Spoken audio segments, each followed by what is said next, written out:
Before there were empires, before the laws that shaped nations, there was a dream, a vision that gave birth to Rome.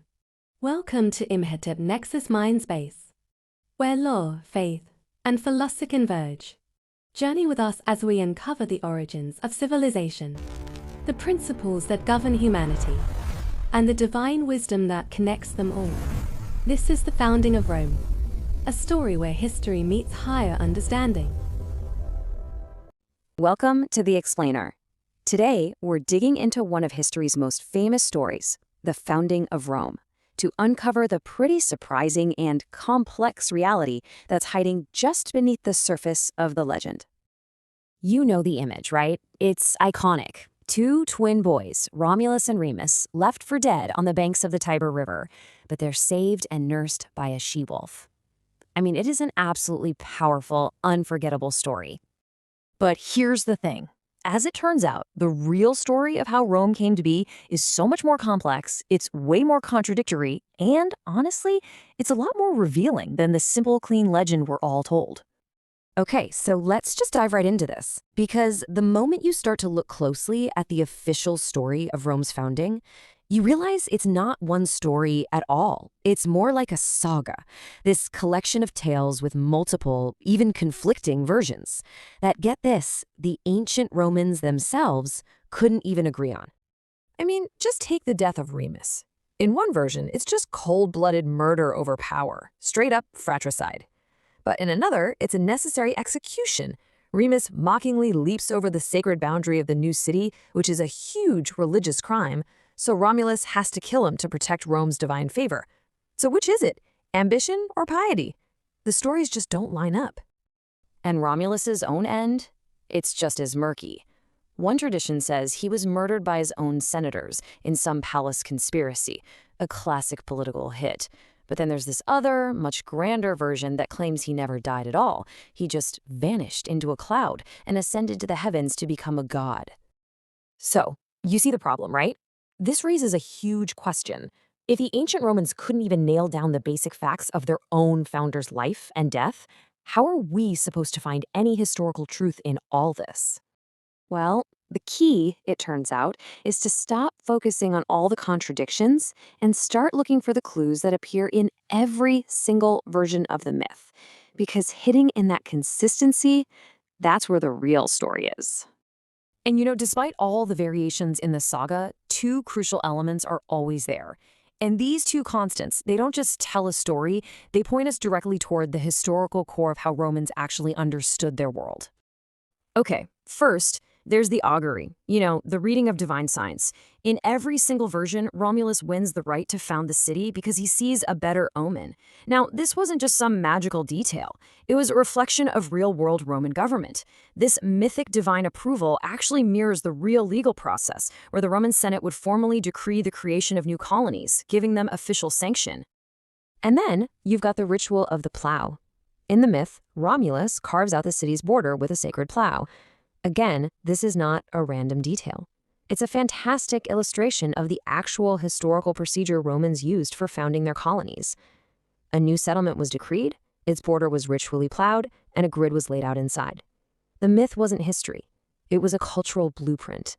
So here's the crucial point. The founding myth was never meant to be a literal historical record. It was an embodiment, a symbolic representation of real Roman practices, their values, their legal procedures.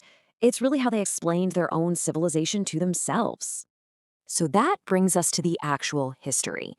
If the myth is the blueprint, what was the real building process? Well, modern historians have debated for a long time how a tiny settlement on the Tiber actually grew into the city of Rome. For a while, the evolutionary model was really popular. The idea that a single tribe or family just got bigger and bigger over the centuries. But today, a different theory is way more convincing. It's called synoecism. The word itself comes from the Greek for to inhabit together, and it's the idea that Rome wasn't the result of one group slowly growing, but of many different smaller groups coming together, merging, and basically agreeing to live as one single community. And here's the brilliant part. The evidence for this historical theory isn't just buried in archaeology, it's hidden in plain sight, right back in the very myths we've been talking about. I mean, think about it. The story of the rape of the Sabines, this violent conflict that ends in the two peoples merging, is a perfect symbolic retelling of the Romans on one hill uniting with the Sabines on another. And the legend of the Asylum of Romulus, this institution he supposedly created to welcome fugitives, refugees, and outsiders, that is a direct mythical nod to a city built by aggregation and immigration. This whole idea of gaining strength through pluralism and bringing people together became a core part of Roman identity. Centuries later, the great orator Cicero basically argued that Rome's constitution was better than others, precisely because it wasn't the work of one great man, but the collective product of many, many anonymous generations. All right, let's move on to the final piece of this puzzle and see how this very process of coming together created a unique and incredibly resilient political system right from the get-go. So the tradition says that Romulus, as the founder, didn't just plow a furrow in the ground, he established a constitution. And this foundational government, it wasn't a simple monarchy. Nope, it was a complex system built on three interacting pillars of power. It was a really balanced system. You had the king, or rex, at the top, who held imperium. That's the absolute supreme power to command. But he didn't rule alone. He had the Senate advising him, a council of elders from the city's founding families. And then you had the assembly of the people, who had the crucial power to formally confirm a new king, giving him his legitimacy. This structure of shared power, with the king commanding, the Senate advising, and the people approving, it perfectly mirrored the city's own origins as a community built from different, diverse groups. It was a constitution literally born from aggregation. So, you see, in the end, the foundation myth wasn't just some fake story that we can debunk and move on. It was the story a culture told about itself. And in its symbols and, yes, even its contradictions, it reveals these deep truths about Rome's identity, its laws, and its politics. Rome was born from this really unique recipe.